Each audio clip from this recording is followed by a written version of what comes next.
Hari ini saya akan menyampaikan tentang keintiman dengan Tuhan. Sewajarnya, orang kalau berhubungan intim itu nggak mungkin di depan umum, amin? Suami istri kalau mau berhubungan intim pasti kunci pintu di dalam kamar. Kecuali satu rumah nggak ada orang, cuma Anda aja. Berarti dari mulai ruang tamu sampai kamar tidur sampai dapur itu lapangan terbang Anda.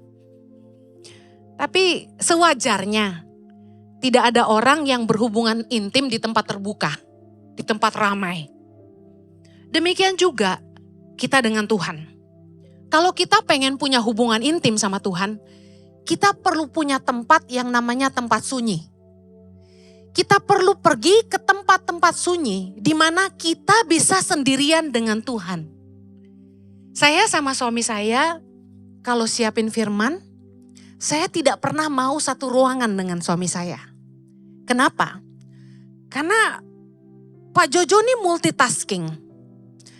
Dia lagi siapin firman, tahu-tahu bisa angkat telepon, tahu-tahu bisa Zoom, tahu-tahu orang mau konseling, jadi dia diganggu terus sama orang.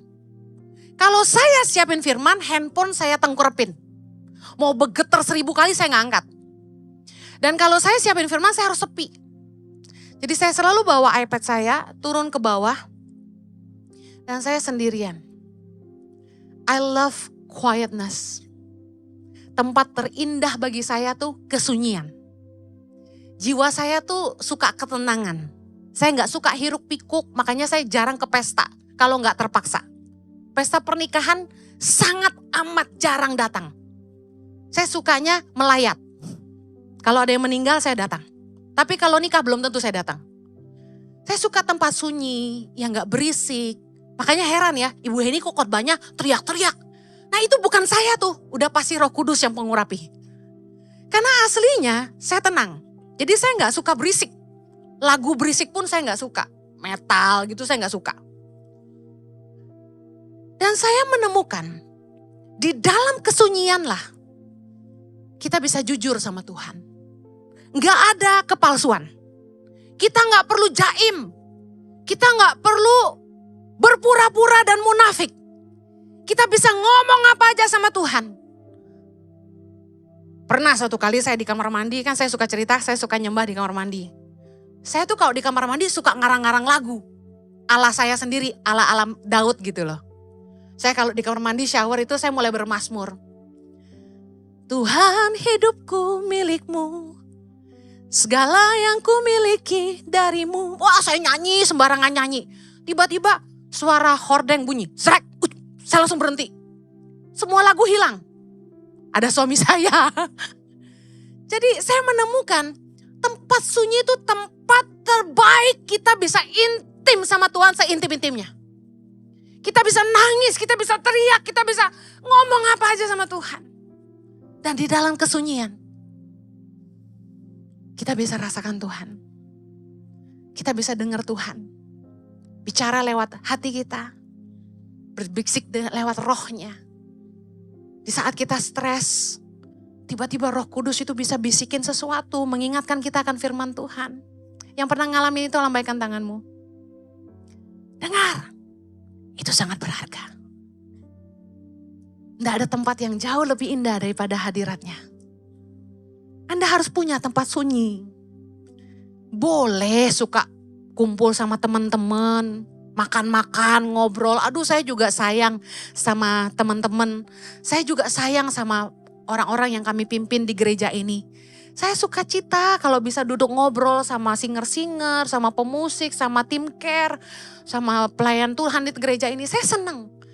Tapi ada waktunya, Anda harus ngerti gini. Keintiman dengan Tuhan adalah sumber kekuatan. Keintiman hanya bisa terbangun dalam kesunyian. Orang yang selalu sibuk, pasti tidak intim sama Tuhan. Lukas 5 ayat 16 dikatakan gini. Akan tetapi ia mengundurkan diri ke tempat-tempat yang sunyi dan berdoa.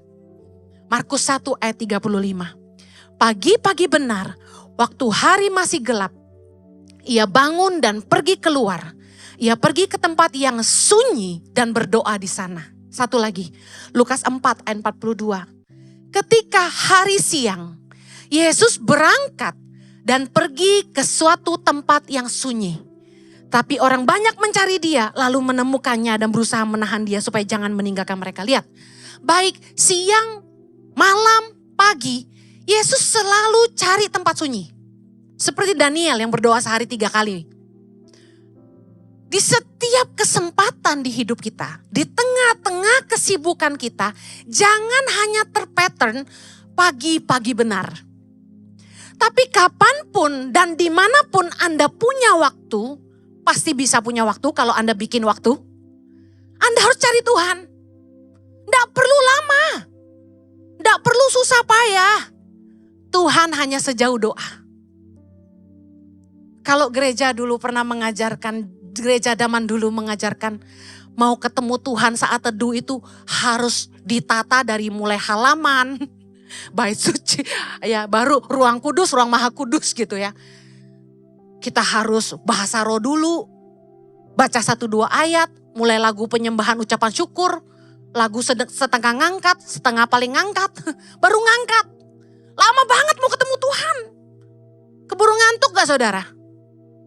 Bagaimana kalau kita sibuk? Saya kasih tahu, Tuhan cuma sejauh kamu panggil dia.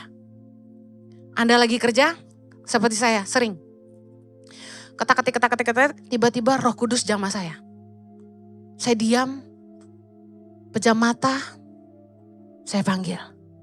Ya Tuhan, thank you Lord. Bapak terima kasih. Tuhan baik. Thank you. Cuma sejauh itu. Saya langsung rasakan Tuhan. Sekejap menutup mata, saya dapat rasakan Tuhan. Kalau Anda biasa bergaul dengan Tuhan, Tuhan tidak jauh. Dia dekat di hatimu. Mari belajar dari kehidupan Tuhan Yesus. Di dunia ini, kita tidak akan dapat bertahan tanpa hubungan dengan Tuhan. Yesus ngajarin kita bagaimana di setengah-tengah setiap kesibukannya melayani. Di mana begitu banyak orang banyak ingin mendapatkan sesuatu dari Yesus. Ingin menjamah dia, ingin didoakan dan lain sebagainya. Yesus selalu memastikan dia pergi ke tempat sunyi. Di tengah-tengah kesibukanmu, ambil waktu 5-10 menit, panggil Tuhan. Yesus ngajarin kita gini dalam Matius 6 ayat 6. Kita baca sama-sama. 3, 2, 1.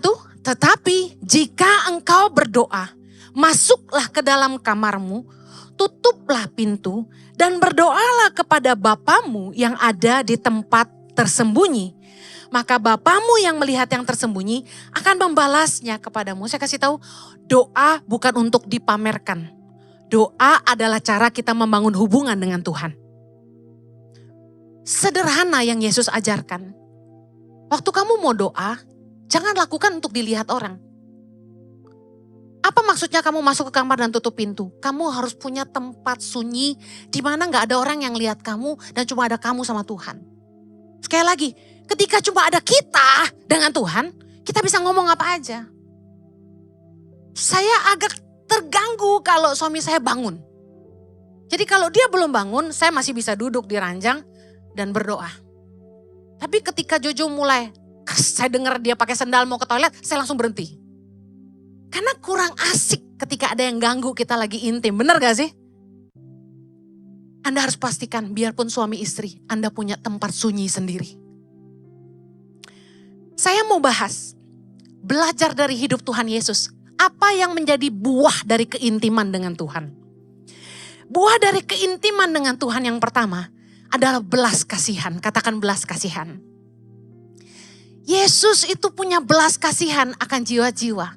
Ada ayat yang berkata gini, ketika kita menjadi satu dengan Tuhan, kita menjadi satu roh dengan dia. Ketika kita melekat dengan Tuhan, kita menjadi satu roh dengan dia. Nah, waktu kita dekat dengan Tuhan, apa yang jadi isi hati Tuhan, itu jadi kerinduan kita.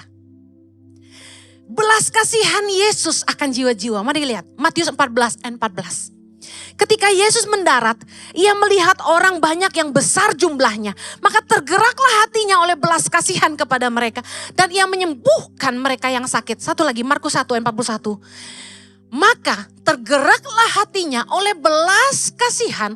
Lalu ia mengulurkan tangannya, menjamah orang itu dan berkata kepadanya, aku mau, jadilah engkau tahir. Masih banyak lagi ayat-ayat lain yang kita bisa baca tentang bagaimana Yesus digerakkan oleh belas kasihan. Belas kasihan menjadi kunci setiap mujizat yang Yesus lakukan. Karena dia punya belas kasihan. Dia berdoa buat orang sakit sembuh. Waktu saya merenungkan ayat firman Tuhan, bolak-balik Yesus kemana pergi, dia melakukan 3 hal secara sekaligus. Dia mengajar, memberitakan Injil, dan menyembuhkan orang sakit. Constantly di dalam banyak ayat. Saya lihat gini, wow, berarti sebenarnya penyakit itu bukan dari Tuhan. Tuhan tuh mau kita sembuh. Makanya Yesus sembuhin orang sakit terus. Yesus sembuhin orang yang kerasukan. Yesus mau kita sembuh. Katakan, Yesus mau saya sembuh. Kita harus yakin waktu kita berdoa buat untuk orang tua kita berdoa buat adik kita, berdoa buat kakak kita, berdoa buat orang sakit. Kita harus yakin gini, ini hati Tuhan, Tuhan mau kamu sembuh. Tuhan mau kamu pulih. Tuhan mau kamu bangkit. Tuhan mau kamu bertobat. Tuhan mau rumah tanggamu dipulihkan. Tuhan mau kamu keluar dari kemiskinan. Itu hati Tuhan. Amen. Kalau Anda punya keintiman dengan Tuhan, saya yakin Anda akan punya belas kasihan juga buat orang-orang. Anda akan punya belas kasihan buat jiwa-jiwa yang terhilang. Saudara, Tuhan kasih saya hikmat. Apa buah dari keintiman? Apa buah dari hubungan intim? Anak. Kalau kita tuh intim sama Tuhan, kita akan melahirkan anak-anak rohani. Kita akan melahirkan jiwa-jiwa bagi kerajaan sorga. Orang yang intim dengan Tuhan, buahnya adalah gini. Pelayanannya menyelamatkan banyak jiwa-jiwa. Hidupnya memulihkan banyak orang. Kalau kita lihat dari hidup Yesus, tahukah Anda? Yesus itu baru memulai pelayanannya kira-kira usia 30 tahun. Yesus kembali ke sorga umur berapa? 33,5 tahun. Berarti ketika Yesus memulai pelayanannya 30 tahun, Yesus cuma punya waktu berapa lama di bumi? 3,5 tahun untuk pelayanan, betul? Nah, apa yang jadi fokus Yesus? Tahukah Anda? Yang pertama tadi saya sudah katakan, fokus Yesus dalam pelayanan 3,5 tahun adalah mengajar, memberitakan Injil, menyembuhkan orang sakit. Dan yang keempat, Yesus memuridkan. Matius 9 ayat 35. Baca sama-sama yuk. Demikianlah Yesus berkeliling ke semua kota dan desa. Ia mengajar dalam rumah-rumah ibadat dan memberitakan Injil kerajaan sorga. Serta melenyapkan segala penyakit dan kelemahan. 3 hal, betul? Mari Matius 4 ayat 23 sama-sama. Yesus pun berkeliling di seluruh Galilea. Ia mengajar dalam rumah-rumah ibadat dan memberitakan Injil kerajaan Allah. Serta melenyapkan segala penyakit dan kelemahan. Dalam bahasa itu. Konfirmasi? Saya katakan lagi. Fokus Yesus mengajar, menginjil, memberitakan Injil kerajaan sorga. Dan melenyapkan penyakit dan kelemahan. Menyembuhkan orang. Yang keempat, Yesus fokus memuridkan. Kita lihat, dalam Matius 4, Anda tahu bahwa ketika Yesus berpuasa selama 40 hari di padang gurun. Dan dia dicobai iblis di situ. Lepas dari padang gurun, apa yang Yesus lakukan? Dalam Matius 4, judul perikopnya. Yesus memanggil murid-murid yang pertama. Jadi pelayanan pertama Yesus yang dia lakukan untuk menjadi fondasi dari pelayanannya di dunia. Dia dasari dengan mencari murid. Yesus bahkan memberi perintah terakhir dalam Matius 28. Di ujung dari pelayanannya. Ayat 19 baca sama-sama. Karena itu pergilah, jadikanlah semua bangsa muridku dan baptislah mereka dalam nama Bapa dan Anak dan Roh Kudus ayat 20 dan ajarlah mereka melakukan segala sesuatu yang telah kuperintahkan kepadamu dan ketahuilah aku menyertai kamu senantiasa sampai kepada akhir zaman. Lihat baik, fokus pelayanan Yesus dari awal sampai akhir adalah memuridkan. Tuhan Yesus tidak cari pengikut. Tuhan Yesus cari murid. Hari ini Anda murid atau pengikut? Follower hanya bisa komen-komen. Udah gak paham, komen lagi. Cuma saya suka gak ladenin orang yang komen gak jelas gitu. Tapi orang yang benar-benar murid, yang dengerin khotbah saya dari tahun berapa sampai sekarang, mereka paham yang saya katakan tuh apa. Mereka ngerti. Saya upload di Instagram. Kalau soal makan, jangan asal murah karena kesehatanmu lebih berharga. Yang pengikut komennya aneh-aneh. Bagaimana kalau gaji pas-pasan? Enggak semua makanan mahal itu sehat. Bu Heni, makanan murah juga ada yang sehat. Ini apa sih, gak nyambung. Akhirnya saya tambahkan di caption, karena yang upload staff. Saya tambahkan di caption. Jangan demi beli barang branded, makan ngirit-ngirit. Paham kan jadinya? Saudara, kalau orang itu jadi murid, dia ngikuti semua pengajaran Yesus. Dia jadi dewasa imannya, dia jadi bertumbuh. Dia kenal Tuhan lebih baik. Kalau orang sekedar pengikut, itu cuma apa ya? Komentator. Gak ikut nabur, gak ikut berkorban, gak ikut bantu, tapi komen. Anda di mana? Komentatornya Yesus atau muridnya Yesus? Ingat, kalau hidupmu intim dengan Tuhan, kamu pasti punya satu kerinduan, menolong teman-temanmu yang belum kenal Tuhan, supaya mereka bisa kenal Tuhan. Kalau Anda punya kasih kepada Allah, Anda pasti rindu. Anda yang sudah dipulihkan, Anda memulihkan yang lain juga. Anda gak mungkin diam aja dan lihat teman-temanmu jalan antri ke neraka dan Anda cuma tertawa. Kalau Anda mengasihi Tuhan dan punya belas kasihan seperti Tuhan, Anda akan berdoa buat mereka. Setiap kali saya ingat teman-teman saya yang belum kenal Tuhan, saya ingat keluarga yang belum kenal Tuhan, saya selalu berdoa begini, Tuhan selamatkan jiwanya, selamatkan jiwanya. Ketika kamu punya belas kasihan buat jiwa-jiwa, dengar, masih adakah orang tuamu, keluargamu yang belum kenal Tuhan? Jangan berhenti berdoa buat mereka, supaya Tuhan menyelamatkan jiwanya. Kalau kamu kerja di kantormu, jadilah terang di tengah-tengah mereka. Mungkin kamu gak bisa gini, Kristen loh, ngapain Kristenin orang? Ikut Yesus gak perlu jadi Kristen sebenarnya. Iman yang menyelamatkan bukan agama. Saya percaya kalau mereka terima Yesus sebagai Tuhan dan Juru Selamat dalam hati mereka, meski mereka belum ikut kita ke gereja atau dibaptis, kalau saat itu mereka dipanggil Tuhan, mereka selamat. Mungkin banyak pertentangan, ayatnya gini, kalau belum dibaptis gak masuk surga. Aduh, bagaimana dengan orang-orang yang sekarat? Lalu kita nginjilin mereka, lalu mereka bertobat. Masa kita cemplungin dalam keadaan sekarat? Lah mati ya gara-gara kita ya kan? Makanya kenapa gereja ICI, saya dari awal ngomong gini, please lah, kalau ada orang-orang datang kemari, pakai baju kayak apa yang kalian tahu, wah bukan Kristen nih, udah jangan diliatin. Jangan ditanya, biarin aja dia duduk dengar firman. Firman Tuhan itu harus sampai kepada bangsa-bangsa. Amin. Saya pernah ceritakan, udah baik-baik dia duduk bertiga di belakang, didatengin. Mbak, mau kemana? Ini gereja, mall di sana. Oh iya, maaf permisi. Mereka keluar, gimana sih lu? Menangin jiwa gak bisa, jiwa datang lu usir, kumaha eta. Ngerti gak sih maksud saya? Ada yang kira arena ICI ini arena main apa? Paintball. Yang tembak-tembak pakai cat itu. Anak-anak muda datang. Ini tempat main apa? Dia bilang gitu.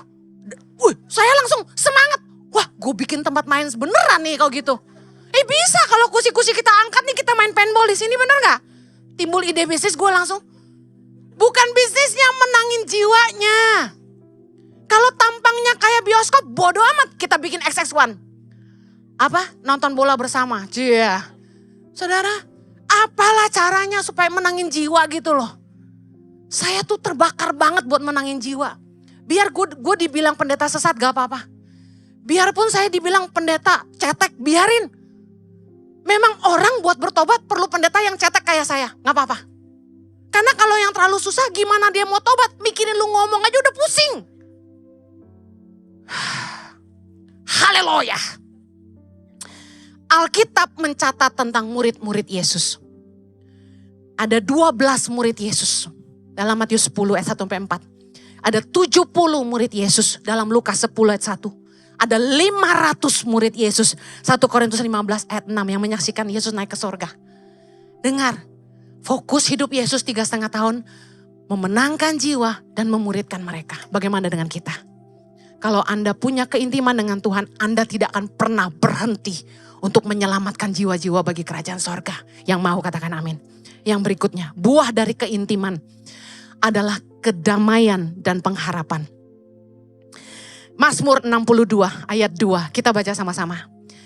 Hanya dekat Allah saja aku tenang, daripadanya lah keselamatanku. Ayat ke-6, hanya pada Allah saja kiranya aku tenang, sebab daripadanya lah harapanku. Orang yang intim sama Tuhan itu punya ketenangan batin, punya damai sejahtera. Hidupnya gak penuh kekhawatiran, takut mati, takut terbang, takut suami hilang, gak ada.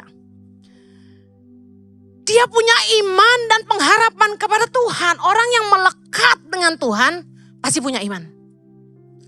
Saya umpamakan gini. Hubungan suami istri itu kalau intim, sehat, mesra, itu pasti ada kepercayaan. Kalau Anda nikah dan setiap kali istrimu minta berhubungan intim dan Anda sebagai suami menolak, kira-kira istrimu curiga enggak sama kamu? Bapak-bapak, curiga enggak kira-kira istrimu? Curiga. Bagaimana dengan sebaliknya? Kalau suami ngajak berhubungan intim, istri nolak terus. Suami-suami curiga enggak? Curiga. Curiga.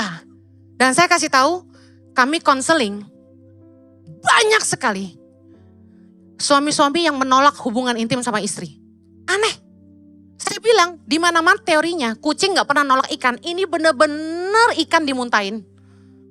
Istrinya cantik, putih, langsing, saya mah gak ada apa-apanya.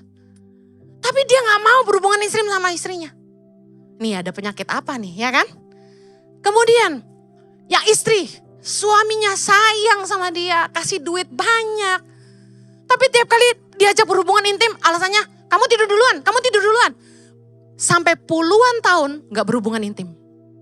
Gak sehat. Jangan alasan udah tua. Karena kata dokter, laki-laki itu 5 menit dari liang kubur masih bisa. Percaya enggak? Coba tanya sama suamimu. Nah, saya mau kasih tahu. Seperti hubungan suami istri yang intim, menandakan hubungan yang sehat dan ada kepercayaan yang terbangun. Demikianlah kalau Anda intim sama Tuhan, Anda akan punya rasa tenang. Anda enggak takut apa-apa. Anda percaya Tuhan setia. Dan Tuhan pasti mengerti segala yang Anda butuhkan dalam hidup Anda.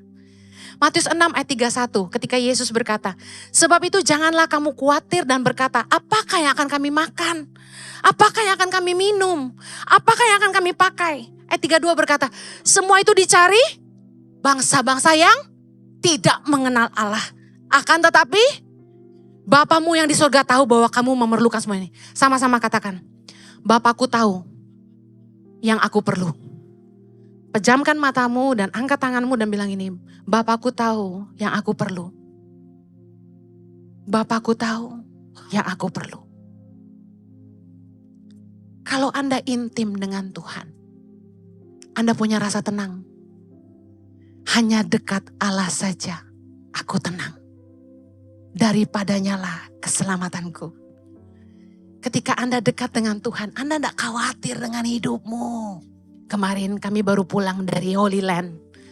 Hari Jumat malam saya tiba di Jakarta bersama beberapa teman yang ada di sini. Anda tahu, di tengah-tengah perjalanan di udara, pesawat tuh tiba-tiba jatuh beberapa kali ya. Duk, duk, duk, duk, duk. Semua langsung teriak. Ah! Saya lagi tidur, langsung saya peluk suami saya. Kaget kan. Tapi saya bilang gini, aku tahu aku akan selamat. Aku tahu aku akan pulang. Karena aku tahu rencana Tuhan belum selesai dengan hidupku. Kedekatanmu dengan Tuhan akan membuat kamu kuat. Ini yang poin ketiga. Keintiman dengan Tuhan melahirkan kekuatan menghadapi cobaan dan godaan.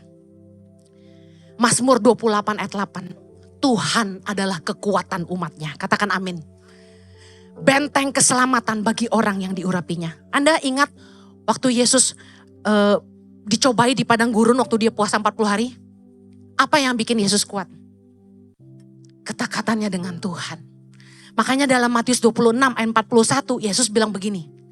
Berjaga-jagalah dan berdoalah supaya kamu jangan jatuh ke dalam pencobaan.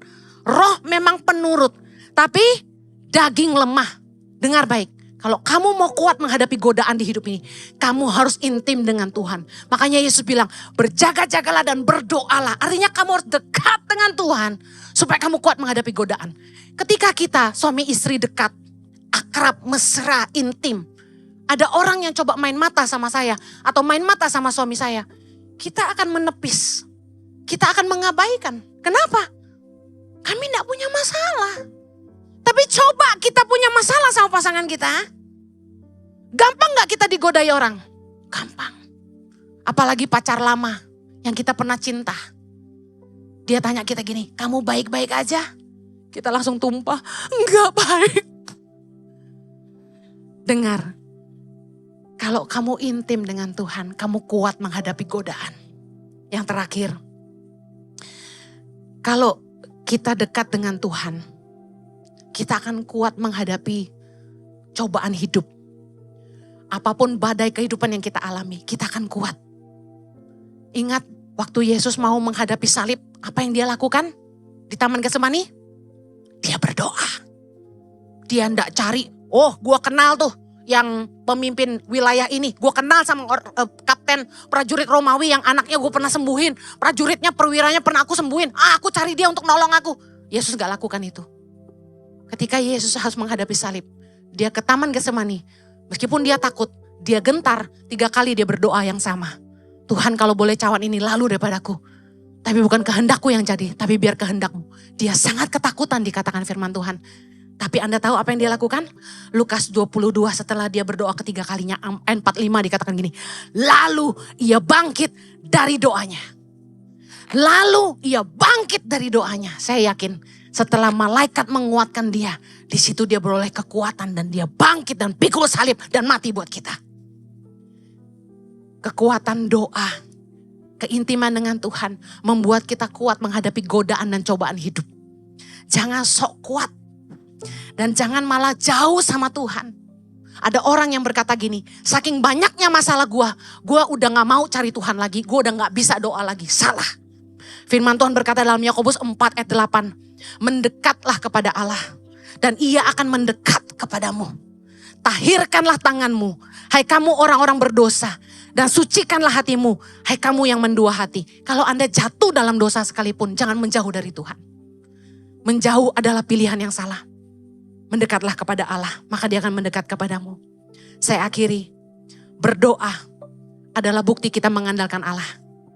Yakobus 5 ayat 13a berkata begini, kalau ada seorang di antara kamu yang menderita, baiklah ia berdoa. Kalau Anda lagi susah, jangan kemana-mana, hampiri dia. Hampiri tahta kasih karunia-Nya dan harapkan pertolongan hanya dari dia. Orang suka marah ketika dia susah dan bilang begini, jangan suruh gue doa. Gue udah doa. Emang doa bisa nolong gue? Bisa. Karena mujizat Tuhan sanggup menolong kita melampaui segala akal, pikiran, dan kekuatan manusia. Salah kalau Anda bilang doa enggak bisa nolong saya. Saya kasih tahu, kalau Anda dekat dengan Tuhan, Anda akan menyaksikan pertolongan Tuhan tepat pada waktunya. Mazmur 63 ayat 7. Ini yang saya sering lakukan dan saya mau share buat Anda. Ini yang Daud juga lakukan. Mazmur 63 ayat 7. Kita baca sama-sama. Apabila aku ingat kepadamu di tempat tidurku, merenungkan engkau sepanjang kawal malam. Sungguh engkau telah menjadi pertolonganku dan dalam naungan sayapmu aku bersorak-sorai. Jiwaku melekat kepadamu, tangan kananmu menolong aku. keintiman Daud dengan Tuhan, menyaksikan pertolongan Tuhan yang menjadi kekuatan dalam hidupnya. Saya berdoa, Anda yang hari ini jenuh, lelah, banyak masalah, Anda balik lagi ke hubungan intimmu dengan Tuhan. Karena hanya Dia sumber kekuatan. Katakan amin. Mari kita berdoa. Bapa di sorga, kami membutuhkan Engkau. Tolong kami di tengah-tengah kesibukan kami bisa kembali mengambil waktu dengan Tuhan. Mencari kekuatan-Mu dan pertolongan-Mu yang tidak pernah terlambat. Tolong kami untuk intim dengan Tuhan. Kami pengen, kami dipulihkan. Kami pengen belajar percaya sama Tuhan. Karena Tuhanlah sumber kekuatan dan damai sejahtera dalam hidup kami. Terima kasih Tuhan, berkati umat-Mu, hamba-Mu berdoa. Ketika mereka mendekat kepadamu, Tuhan berkenan ditemui. Di dalam nama Yesus. Yang diberkati sama-sama katakan, Amen. Have a blessed Sunday. God bless you. Take care.